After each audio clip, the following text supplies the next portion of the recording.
Hi everyone, good evening and welcome to tonight's West Cork Literary Festival event. My name is Emer O'Herlihy. I'm the Festival Director of West Cork Literary Festival, and I'm delighted to present this event with Bonnie Tsui, the author of Why We Swim, and Julie Kelleher, who will be in conversation with Bonnie today. I'm a very keen sea swimmer and love everything to do with the sea and swimming, so as soon as I heard about this book, I knew that I wanted to include it in this year's festival, and I can't wait to hear tonight's conversation. This is just one in a full schedule of events throughout the month of July, and our lineup is available on westcorkmusic.ie/LF programme. Our virtual events are a mix of live Zoom events and events pre-recorded in Bantry, and many of these will be released on our YouTube channel at a later date. We hope to see some of you at these events, and we look forward to gathering in Bantry again soon. All of our events are made possible by the support of our funders, the Arts Council of Ireland, Cork County Council and their Library and Arts Service, Fáilte Ireland and the Creative Europe programme of the European Union. All of the books featured in our festival events are available from Bantry Bookshop, and we would encourage you to support them or your local bookshop wherever you live. At the bottom of your screen, you'll see a chat box and a Q&A box. If you would like to chat to each other during the event, please use the chat box. If you have any questions for Bonnie, you can put them into the Q&A box, and towards the end of the event, Julie will put some of those audience questions to Bonnie. For today's event, Bonnie is being interviewed by Julie Kelleher. Julie Kelleher is the Artistic Director and CEO at the Mermaid Wicklow Arts Centre, where she curates a wide-ranging multidisciplinary programme for the venue and at locations off-site. Her background is in performance, directing and producing for theatre. She holds a BA in Drama and Theatre Studies and English and an MA in Drama and Theatre Studies from UCC. She was Artistic Director of the Everyman in Cork until last year and has worked as an actor, director and producer with numerous Irish arts organisations and companies. Julie swims regularly in Wicklow and Cork and wherever she finds herself. So I'm going to hand you over now to Julie and Bonnie, and I hope you all enjoy this evening's event. Thanks, Emer, and welcome everybody, and welcome in particular to Bonnie. Bonnie, I'm going to do the little intro for you as well, so to let everyone know that you live and swim and surf in the Bay Area of San Francisco. You're a longtime contributor to the New York Times and California Sunday Magazine, and you've been the recipient of the Jane Rainey Opal Young Alumna Award from Harvard University, the Lowell Thomas Gold Award, and a National Press Foundation Fellowship. And Why We Swim was published last year. I think we learned in the book also that you've been swimming since age 5. Is that right? Yeah, that sounds about right. Thanks so much for having me, everyone. And yeah, I can't remember a time when I didn't swim, really. You know, yeah. It's always been a part of my life, and I think that that was the reason I wanted to write this book about our human relationship with swimming in the water. You tell an anecdote at the beginning about swimming as a small child in Jones Beach, and I've had the pleasure of swimming there, and it's my memory is that there's quite a shelf off the there is the strand there, so it's, you know, you want your wits about you to be in the water there. I think that's exactly right, what you described, where it's this there's quite a bit of shore break, like this, the energy of the shore break is pretty powerful, and also that you can get swept off your feet pretty quickly there, but it's also so beautiful. I mean, there's a reason why on a hot day that like 100,000 people will go there. Yeah, and it's enormous from memory as well compared to, I mean, used to some big strands here, but largely in my growing up, at least, more like smaller coves and things like that. I was really excited when Emer asked me to read the book and to speak with you, because I'm I suppose a sea lover first and foremost, and have always found a kind of a fascination with it and a great sense of calm from being by the sea. Though I'm only, well, swimming, maybe dipping might be a more accurate term, in recent years since I moved from Cork to Bray, and I can walk to the beach from where I live, which so is kind of amazing, really. But I suppose I was struck reading the book by it's so kind of endlessly fascinating to me, all of the different things you speak about, and so wide-ranging. And I guess I'm really interested to know, you know, where you start with all of that. You know, do you just, you know, how do you kind of thread a way through like constructing the book? for us to reach? It's such a good question, and it took so long to figure out. I mean, it really, it was years of kind of amassing stories and material, just kind of collecting on the back burner bits and bobs that I thought were interesting, and anecdotes, and understanding also that when I would mention the topic of swimming to people, everyone had something to say. I think that observation over time led me to understand that this book was for people who really, like you and I are, we're swimmers, or we understand that we do have a pull to the water, but also people who are very resistant to it, and for why, and at the same time there is that push pull for them as well, and usually there are signal events that they can point to, and very very vivid memories that kind of shape how their relationship with the water, whether they are in love with it or fearful of it. And so I found that the porousness between states I talk about in the book, the friction also of wanting to be in the sea's embrace, and also terrified, right, of that, because we are at the mercy of the ocean. And I think of course pools can be dangers in and of themselves, as we all know, but the ocean itself is alive in a way that, and unpredictable in a way that is a very like a primal emotion, a primal emotion that we have around that. And so it became something that was very much like an anchor idea in the book, in a book about swimming, which is that it is about dealing with fear. It is about how we as humans are not, unlike most terrestrial mammals, we aren't born instinctively knowing how to swim. We have to be taught. And so it's this thing that makes us very human, which is that we are communicating knowledge through stories and skills in that way, and passing it on and on and on and on, this knowledge. And the stories we tell ourselves about our relationship with the sea, of course, going back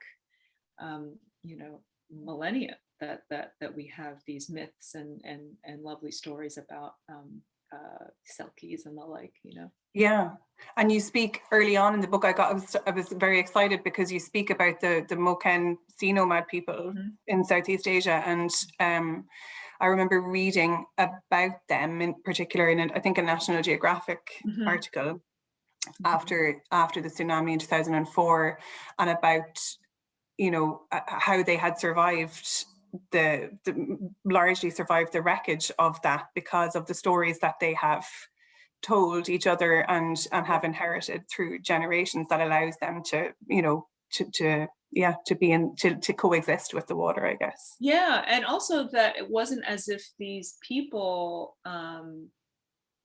at the time of the tsunami, it's not like they had ever seen a tsunami.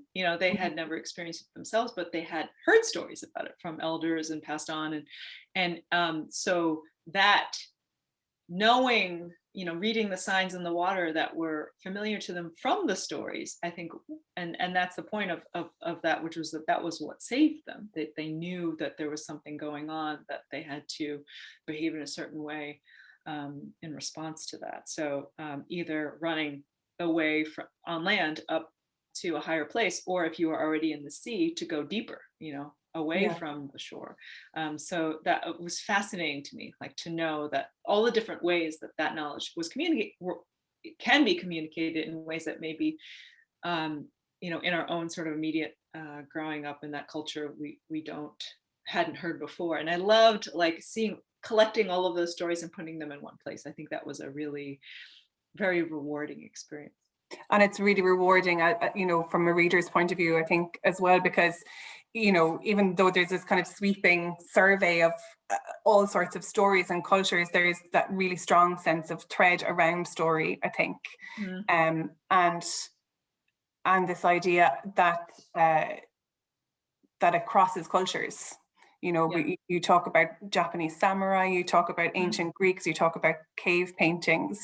And so with each of, you know, I'm interested in the kind of process of your research, kind of encountering each of these revelations and seeing how they connect with one another. I mean, what I'm understanding and remembering now as I'm kind of embarking on and sort of researching a new book project is how it was a matter of casting a wide net and finding the things that I found really interesting, and then letting things sift out, and then seeing what I had and figuring out, okay, how is this all going to come together and make a book? And it was tough to figure out what's the structure, what is the narrative of a book about swimming that I could tell, right? So I think having collected a whole bunch of interesting material, and this is a story that I've told before, because many people have asked me, like, how did you figure out to tell the story in this way? And it really was a matter of kind of talking to very smart writer and editor friends of mine and kind of having these long-ranging discussions. Okay, how could it look? What does it look like? I am the guide, but I'm a journalist, so I don't really feel like my personal story is not that fascinating around swimming, because I want to tell all these other stories of amazing swimmers, survival stories, the culture and the science and all this. And how do I string that together? And part of it was asking this basic question, right? Why we swim, and figuring out, calling it something as simple as that, so that everyone who picks up the book understands, like, this is what this is. The book is about this. It's organized in 5 different ways we can answer that question. And that's just fundamentally, I think, easy to grasp as a reader. And then once I've got you on the hook, so to speak, then I can take you along with me to meet all of these people, to go to all of these places, to immerse yourself in all of these cultures. And also, I felt it was very important at a certain point in time. I understood that, the sensory experience of swimming was also very important, and also what's going on in our head. And so this last section of the book on flow, so it goes through quite logically survival, well-being, community, competition, and then flow is that last section that is really taking us through, things that are happening meditatively, what we're thinking about inside, what does it do to us to be in that water, all these sort of I went back to the poets and all the literary, to the literature, really, to tell me, like, how swimming is important to writers across time, what people have said about it. And then understanding that this is the thread that kind of runs through the whole book. Once you can survive the water, swimming can be so much more. Yeah. And I think that sense of organization was really kind of useful as a guide, for sure. And I was struck, though, by how much, you spoke a little bit ago there about the idea of porousness, but how, survival and flow actually bleed into one another, or community right. and competition bleed into, or all of those things actually flow into one another. So I think that anyway, maybe that's the nature of writing about water, that there's fluidity all the way through. You ask a really good question about organization and structure in a book, because you in many ways it's about presenting something simple for the reader to hold on to throughout, right? It's kind of like, let's extend the metaphor further. It's like the life raft that you're kind of holding on to. You're drifting in the sea of all of these different things that have to do with swimming. It could be also a book about, trees, but, it's such a huge topic. Where are you? What are the things that you let the reader hold on to, or give to the reader to hold on to, as you move from one story to the next? And I think it has to do, you have to present something that is simple enough, intriguing enough. This all sounds very easy, but it's so hard, as you know, to then invite the reader in to be with you. And then you can, once you gain the trust of the reader, then you can take them with you anywhere. Yeah. but it has. I think maybe that first big hook is the story of the Icelandic swimmer whose name I am not even about to begin to pronounce. Good Frid Thorson. Fabulous. Whose story touches off things like kind of, you know, ancient histories or stories, as well as the survival. You know, it's super dramatic. Maybe you might tell us a little bit about him. Sure. I mean, I opened the book with the story, and it is exactly that. It's a story that my husband told me one night over dinner, and I said, this story is crazy.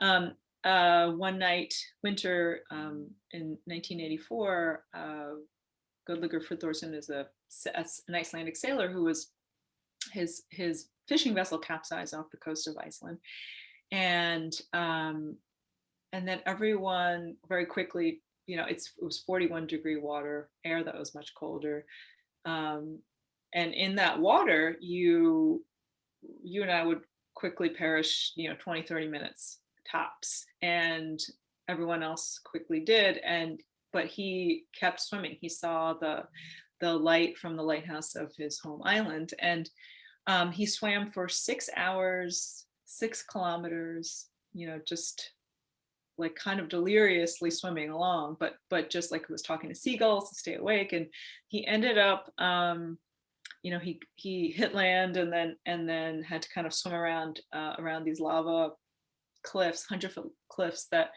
to a place where he could get out of the water. And then when he finally, you know, they got to a hospital, you know, doctors were able to, you know, they couldn't really, they couldn't discern his temperature. But he did not show any signs of hypothermia, and he was just a little bit dehydrated. And it turns out he agreed to undergo some tests and research with these Icelandic and British medical researchers to kind of see, like, how is it possible that this man survived? And it turns out that his body fat is 2 to 3 times normal human thickness and more solid. And so he was like the human seal, you know, they called him that. And I remember, and it's so interesting because once I started to, and of course you can't help but get pulled into that story, like how, you know, who is this guy and what's his story and what happened to him? And my mother-in-law actually she's retired now, but she was an OR nurse for many years, and she remembers reading about this case in a medical journal when she was, I don't know if she was in nursing school, but you know, she remembered this, like it was something that was a worldwide phenomenon.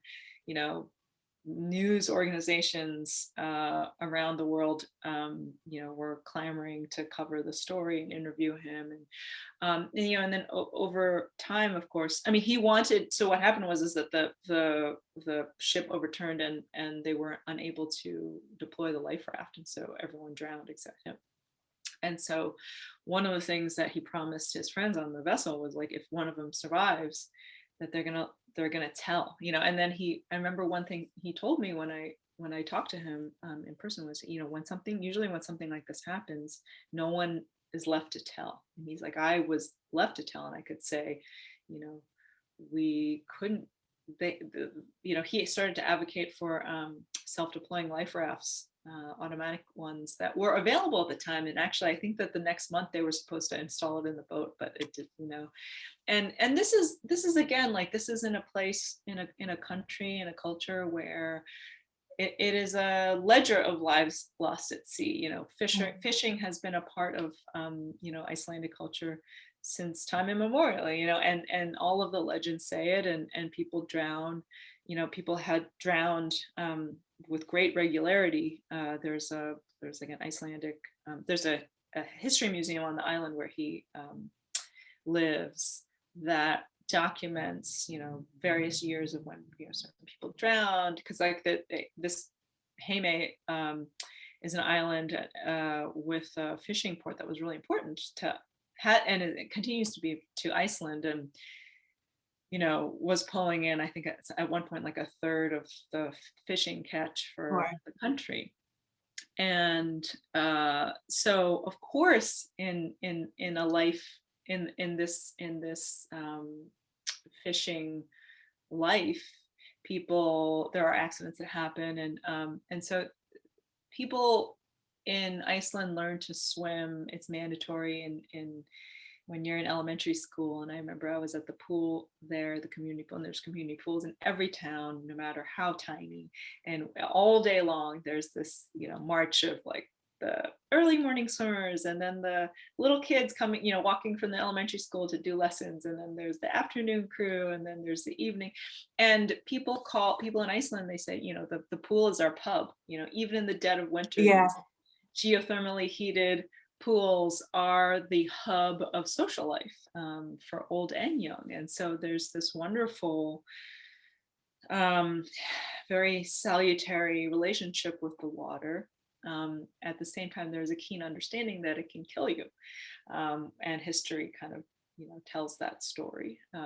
But so I think that's why he's been this Icelandic national hero.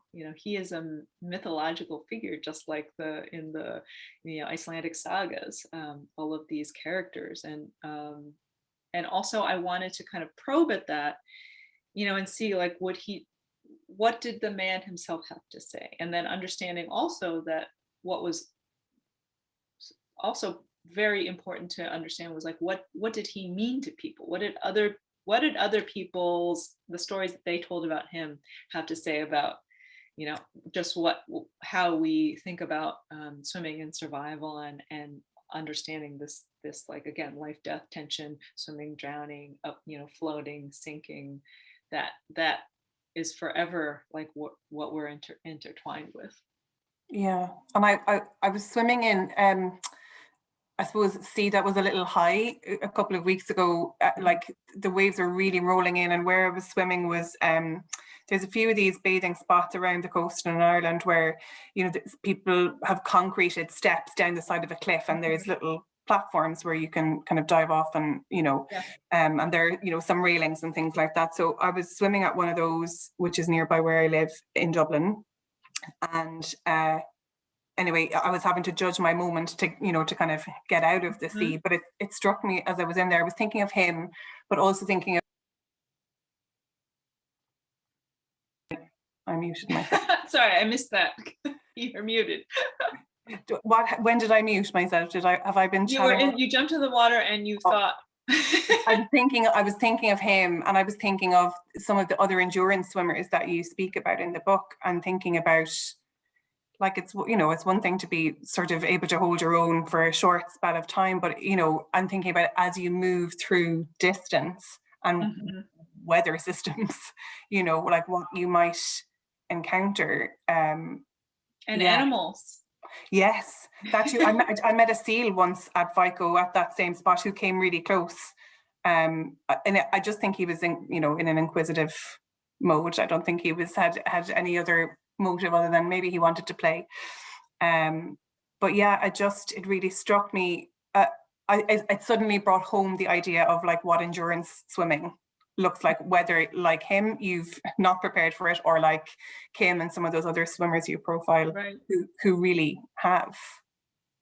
Yeah, and they swim for, 12 to 20 hours at a time. It's crazy, right? So think about what is your body, the salt water breaking down your skin, jellyfish, other animals that might creep up on you, and also just like where your head is at. I think that a lot of long distance swimmers and just endurance athletes in general talk about this like weird headspace that they enter, where they are really kind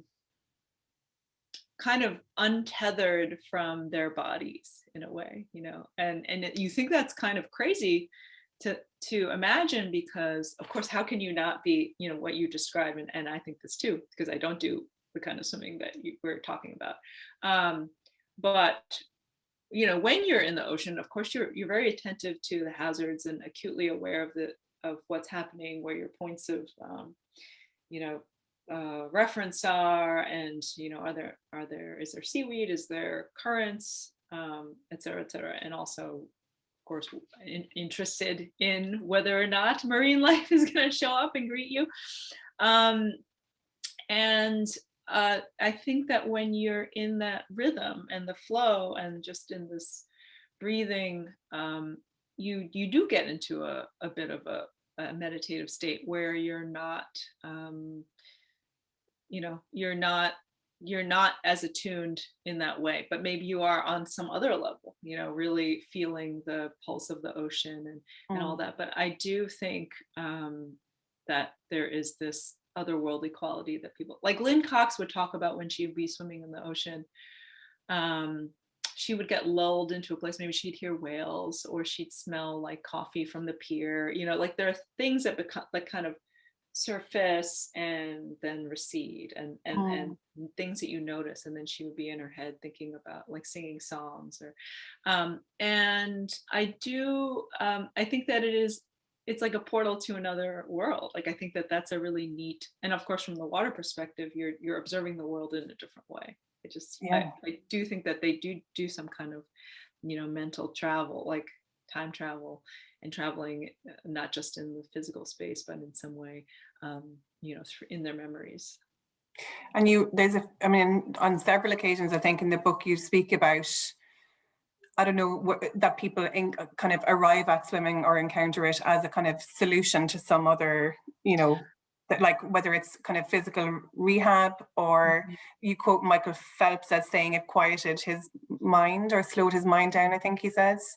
And you talk about how it's been a kind of a salve for you in, as a kind of a counter to life experiences as well. Yeah, for sure. I remember being very affected by the way that Michael Phelps described how, when he was a kid, that ADHD just set his mind racing all the time, and to be in the water for long periods of time was calming. Like it allowed him to kind of quiet himself down and then enter a different place. And I think that's the part of the book,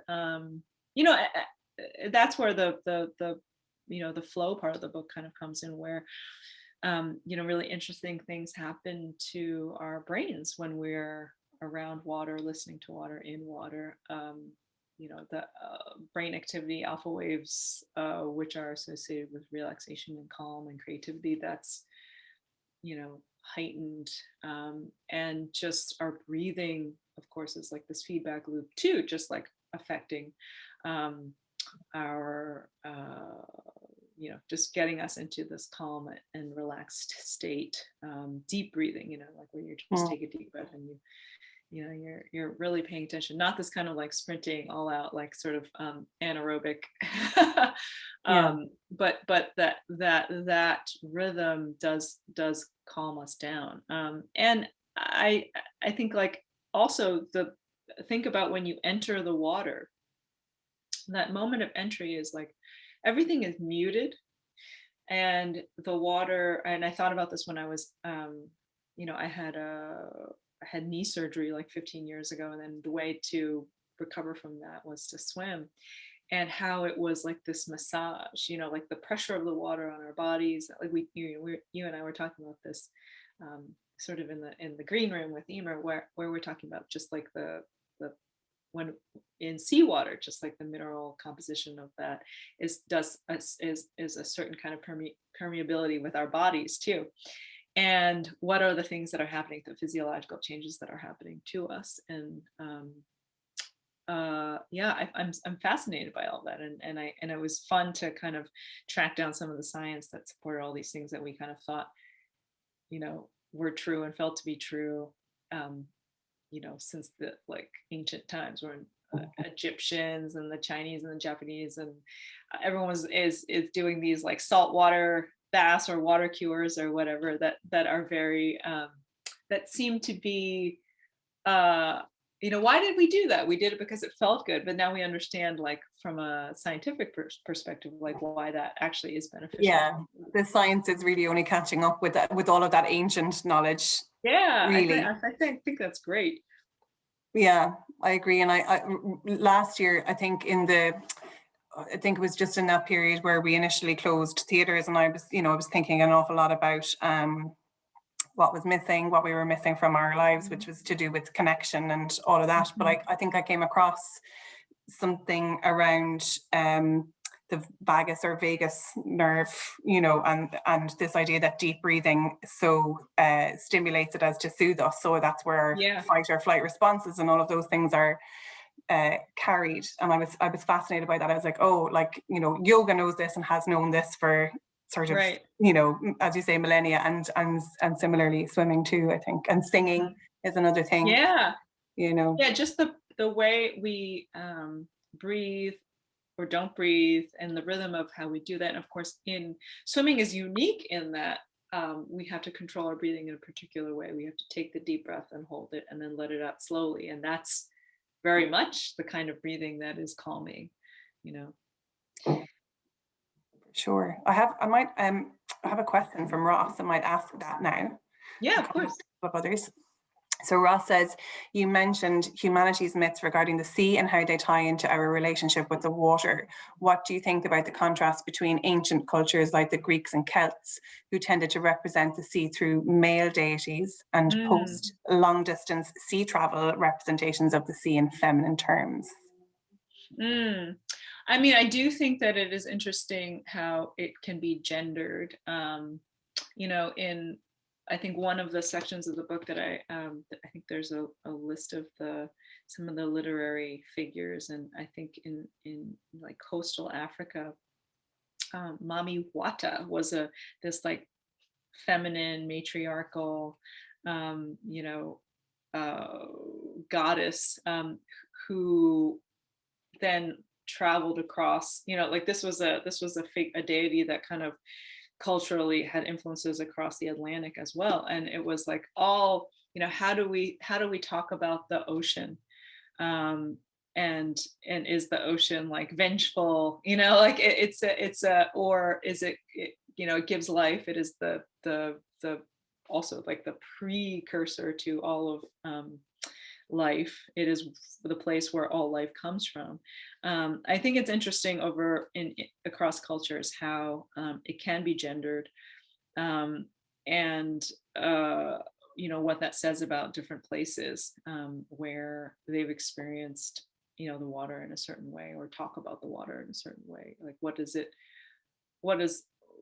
a particular you know, population say about it, and how does that reflect on like how they live by the water? I'm trying to think back.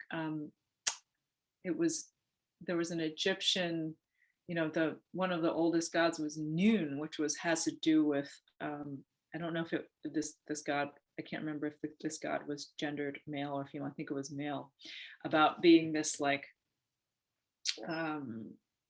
a morass, like it was almost like the swamp, ancient swamp from which everything came from. But it was like not just darkness, but also the giver of life, you know. So it was cyclical. And so again, like I keep coming back to this relationship. Maybe this is like the female male, you know, like how it cycles, but how it is about life and death, and it keeps going around and around and around, and doesn't settle. I think that it's like you can't really pin it down. And I think like across all of the, you know, global cultures, it is a thing that is mutable. It is a thing that keeps changing. I don't know if that answered Ross's question, but I do think that it is interesting how it can be both. Yeah, I mean, I suppose one of the things I take great comfort in from the sea is that sense, you know, always changing, never the same, you know, that kind of. Yeah. And I think that, I mean, I write about this a little bit in the book, but I do think about what's comforting about being in the sea is that it is always changing. So if you go in with a mood that is dark, I think the fact that you can't pin down what the tides are doing, or that they're changing twice a day, you know, like that it's a reminder that whatever state you're in now, if it's a dark one, like, you know, this last year has been, that's going to change, like that there will be light, you know, there will be buoyancy, and there will be, you know, something. It will not always be as we are now. And I think that that's comforting, you know, for so many of us. Yeah.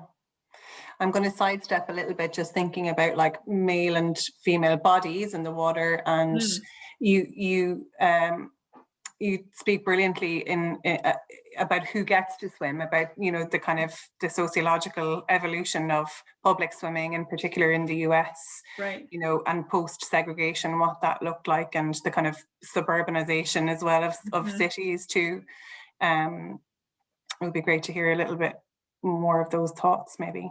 Sure. I mean, I think about, I can't help but think about my, you know, I starting from my own experience, just being very lucky as a kid growing up near a public, like a community pool that we could go to, that we could learn how to swim, and then, you know, have access. And, you know, one of the things that has become only clearer in the pandemic is that, you know, a lot of these pools, community pools and beach, like the staffing that's required to open them, the money that, you know, evaporated because, like, for example, like a local community pool that has swimming lessons and, you know, has birthday parties and has like, you know, takes in a certain number of admissions a day, that all went away for such a long time. And then these pools already were in, you know, in quite, like, we're always running at a deficit, you know, and that in order to start up and do this safely and do all of the precautions in COVID to open to the public who so desperately needed the access to those places, you know, who ended up opening? It was like a lot of the private pools. It was a lot of the exclusive clubs. It was, you know, it was not like the, you know, the city pool, the community pool, and that is just like more and more, you know, understanding that a lot of these pools may not reopen, may not have the funds to do so, and then it just kind of limits again access to communities who really need these. You know, these pools, and also access to swimming education. It's always going to be this place of privilege here, I think, in the US. And so I always think about, like, what are the ways that we could change that? And I think about And, you know, you spoke about the Icelandic children learning that at school, and I think that happens in some instances here, but it's not across the board that, like, that every school child would have access to swimming lessons. Right. I did as a child, but again, I think that's comes from a place of privilege rather than, you know, luck or anything like that. And I'm and then conscious also that is the culture, you know, is it a tradition of it being that, right? So I think that we get very entrenched into, of course, what it has always been, and what is the potential for change. It takes a lot of activation energy to do that. And I think a lot of the conversations that are arising here, again, in America, where, you know, a lot of the inequities are just amplified in this time. Like the pandemic did not hit everyone in an equal way, and did not affect everyone in that way, in the same way. And so it's very much like sort of like our institutional, you know, reflection of like who gets to do what, who gets access to healthcare, to education, to swimming, you know, like to pools, like it's all of a piece. And so that's something that I think everyone is really reckoning with here. And I think the reason, maybe one of the reasons why those questions resonated so strongly with me is because of that experience now of being able, that I can walk, you know, in where I live in Cork, I live by a tidal river, but there's no public access swimming. It's, you know, nowhere that's safe. Whereas where I live now, I have access to this kind of amazing public space, and so does everybody else. And it used to have and many other coastal towns in Ireland used to have a kind of a tidal swimming pool, like just, you know, sat into the sea. And I think over the course of the 70s and 80s, those were allowed to fall into disrepair, you know, because the market decided, I guess, that, you know, that public good wasn't worth spending on or whatever. But it grieves me to see the ruins of those. Yeah, and what you describe, of course, is exactly what has happened here with a lot of these municipal pools that were huge, you know, community spaces, neighborhood spaces, of course, had also affected by segregation and based on race. And then once again, like, I mean, again, the particular story here is that then when with desegregation, you would think that it would have been like, oh yeah, everything is solved and everyone gets to swim.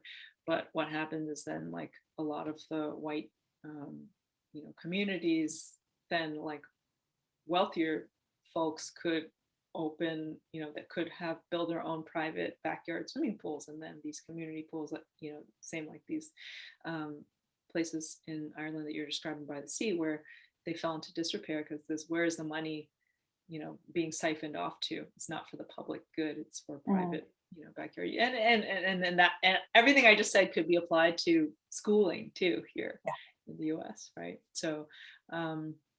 It was interesting and also heartbreaking to understand like the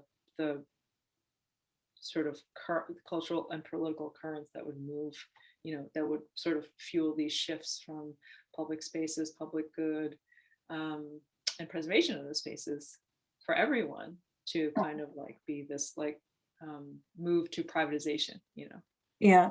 And I think in the book, you have this amazing story about Coach Jay and the kind of motley crew of soldiers in the Republican Palace in Baghdad, doing this very public good, like, like thing in this sort of extraordinary private space.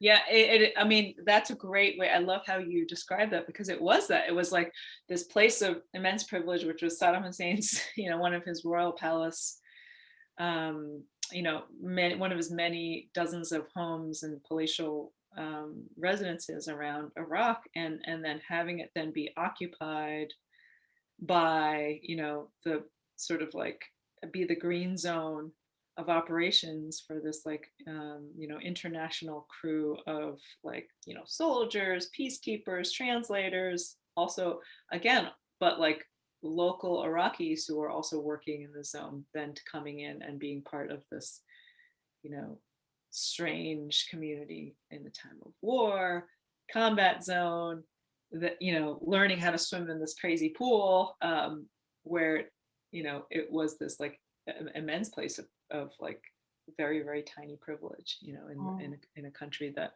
has just been ravaged by war. So it's all of these stories I think have such incredible resonance outside of their just like, really dramatic internal, narratives that like that they're propulsive, but also like they tell us something about the world, beyond these little rectangles of water. Yeah, completely. And because you spoke as well in that section about how the people who were running those lessons, and that a big, the kind of culture of egalitarianism that they were intent on kind of nurturing, I guess. Yeah, and that's a very generous thing. On. Yeah, I think that what I want to always land on and always appreciate is that there, to teach someone life saving or swimming is like this incredible act of generosity. You really are opening up this world to someone, that they can take that skill with them forever. And no matter what age you are, I have a friend who was recently wrote a story for the New York Times about a woman who learned to swim in her 70s, actually in a pool near me. And, she now, she has this whole new exciting part of her life even at this advanced age that is just magical to her. And that never goes away. I think that one of the things that I love about swimming is that when I see people in the water swimming, no matter what age they are, they're playful, they're joyful, they're enjoying the feeling. I mean, it feels so good but their body is in this alien place. That never gets old, I don't think. Yeah, and again, that was something that really resonated from the book too. And in fact, I was swimming this afternoon with a friend, and he said, "I'm like a child," and I said, "That's what Bonnie says in the book," that, and that people, I can't remember, you spoke to somebody, but this thing that people stick with swimming because they enjoy it so much, rather than some other forms of exercise that maybe the body kind of grows tired of, or that you just grow tired of, because there isn't that sense of play or joy. It seems obvious when you say it, but it's really, like, when you really drill down, there are so many physical activities, sports, exercise, that feels difficult and heavy and grinding, and those are not, once you know how to swim and kind of relax into it, because one of the keys to becoming a good swimmer is that you relax, right? You trust that your body is doing what it's supposed to be doing in the water. Once you get to that point where you're not fighting the water, you're going with it. You have this like wonderful sense of, gravity falls away, you're being buoyed, you're working, but it feels good. It's not this like painful, and you can do it. It's one of those rare sports that you could do very well into very, very late life. And I think that that's another thing that is like, okay, everyone should do this. Yeah. And so of all of the kind of sections in the book, the section around competition was held the most mystery for me, maybe because I'm just not quite naturally a competitive person, but I'm fascinated by how other people engage in that, maybe a little bit. I'm with you. I mean, I think I say this in the book. I'm just like, I'm not motivated by this, but I want to know what is driving someone to swim this immense distance, or to compete on this level that requires this much training, these many hours of this, and what is the motivational force behind you. And again, like, I think the sports psychology, the Olympic sports psychologists who are working with the US team, and like, Dara Torres talking about what drove her to go to these to like retire and unretire multiple times, and swimming at age 41 in like the final of the 50-meter freeze. It's just like unreal. Like what is driving her? And I loved hearing her talk about it, because it told me so much about her, that she said that she would be like driving in the car, and then like would step on it so the person couldn't turn. Like, just like, I'm like, okay, I get you, I understand you when you say that. But even though there's some mystery in that, for me, I found it really inspiring. I was saying this beforehand, that like I'm largely would describe myself as a splatter arounder, but that I think I'm going to try and get a little bit of coaching, so I can maybe just see what I can do on distance. Like, nothing very ambitious now, but like just a little, I think would be. I just would be interested to see what that feels like too. Yes. And I think that is a healthier way to do it, against yourself. Like, what am I capable of, right? Mm-hmm. That can be sustained. I think, like, with competition, you're always, like a formal competition, I mean, these swimmers do, and athletes, I mean, it is apropos, just like the Olympics coming up, it's just like all of these Olympians always talk about how when the Olympics are over, that there's a feeling of loss, because like, when that goes away, what are you left with? If you don't have the enjoyment of the sport, then if you're constantly motivated by the contest, the race, I think that it is something that can be sustained for much longer, if it is like about, like, what is it about what I can do for myself? Yeah, performance can be a little bit like that, in theater or whatever as well. Once the curtain comes down, it can be a sense of grief around that. But I do think, I suppose maybe since reading the book, I've been thinking about, I swam through the winter here in Bray in the water, like with no wetsuit, just a little booties and gloves and things. And there is something that's maybe more of a mental practice. You talk about ritual too, kind of, can I do it?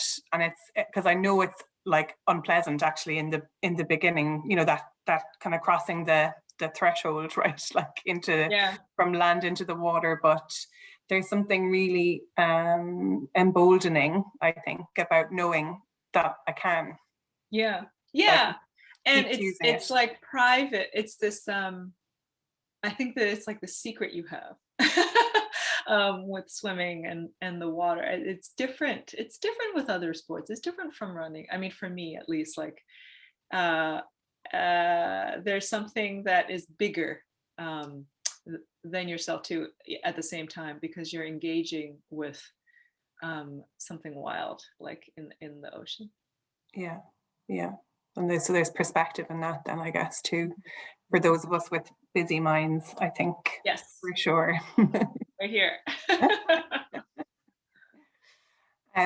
This isn't a question, but Ian has just come into the chat or into the questions to congratulate you on the wonderful book, and to say that he works as a music therapist and used engaged listening with guided breathing, and talks about how the parasympathetic or sympathetic system, your heart rate, actually slows at the end of the out breath, and a similar reaction can occur in the activity of sea swimming. And he also says that he's looking forward to your next publication. Can you tell us a little bit about what you're working on now? It's going to be a while, Ian. But you'll be the first to know. And is it something as wide ranging as this? Is it in similar territory? Yeah, I'm just kind of starting, to research and think about it, and it is wide ranging, and it again, like I think your questions earlier about process and researching and then figuring out how to tell the story. I mean, those are things that I'm thinking about a lot now. I'm not quite ready to talk about it, but that's but okay. I hope you can come back and tell us when you're ready. I suppose just one of the last things I wanted to ask you was about, I suppose, because the book is, you met people all over the world from cultures all over the world, but who have, swimming, a shared affinity for swimming. I mean, there's people who do that for food, who swim to catch their food and those kinds of things, and those of us who swim for pleasure or for diversion. But are there things that you can recognize as kind of cultural commonalities, or that you can see? Yeah, I mean, I think I do go back to that sense of joy and wonder, like, because it is a different environment. I mean, even if you are, say, a sea nomad, in Southeast Asia, that this is your sort of natural environment. And I think that being on land or in the air above the water and submersion is just like a very different state of being, and it is something that I think is so elemental. It is you spend your days on land, most of us, and then you plunge into water, and again, like with the muting of all the senses, you're just engaging with an alien landscape, if only for an hour, that you can't help but come out of that in an altered mindset. And I think that's so amazing. That's so incredible. And it's so basic. That to get into the water really does change the way, it's all those things. It's cleansing, it's refreshing, it's altering, it's just like a different way of looking at the world, from underwater and above it. But most of us are above it. And so to have, just this like discrete little period of time where you get to do that, I think is such a gift. And I think no matter where you are in the world, where you're coming at, at swimming, this is just the basic fact of it. And that is something that we all can marvel at. And I love that. Yeah. And well, the kind of, in the theater, we might call that like that state of being present. Like, you can't afford not to be, right? When you're in the water, even when you're having a joyful moment, as you say, there's always the flip side where you're having to, be conscious that this thing can be a danger as well. So I think and I also think in this day and age that it's one of the very few places that we can go, and the very few ways that we can escape connectivity, technology, constantly being, barraged by, media, and also just like people finding you, people being able to ask you for things. And when I get in the water, no one can ask me for anything. And I'm with myself, again, like it is scary for some people, I think, to, be alone with their thoughts, and also very good that you can do that, you need to do that. Yeah, 100% for balance and all sorts of other reasons. I don't know, I hope maybe that people who are joining us this evening have read the book, and if you haven't, you're in for an absolute treat. And as I say, an endlessly fascinating read, so I think I'll keep coming back to some of the ideas. Thank you. Thank you for chatting to us this evening. And it's a shame that we couldn't swim together in West Cork, but maybe on the next book we'll bank it for now. I would love that. Let's put a pin in it. Very good. I'm going to hand back to Emer. Bonnie and Julie, that was absolutely wonderful. Thank you to both of you so much. As I mentioned at the beginning, I love swimming, and I absolutely adored Bonnie's book. And I'm with Julie on saying that if you haven't read it yet, you really are in for a treat. So I would recommend that you all go out and get it. It's called Why We Swim, and it's just such a gorgeous read, and it really will inspire you. There's nothing I'd like more than to be heading into Bantry Bay for a swim right now with Julie and Bonnie. But hopefully we'll all manage to get our swims in wherever we are. And I'm very jealous that Bonnie and Julie both swam today. And I look forward to swimming with both of you in the future. And hopefully next year we'll be able to have a festival swim in Bantry again. So thank you to both of you. Thank you to everybody for tuning in. I hope you all enjoyed tonight's event, and that we'll see you all again soon. Thank you. Good night. Night.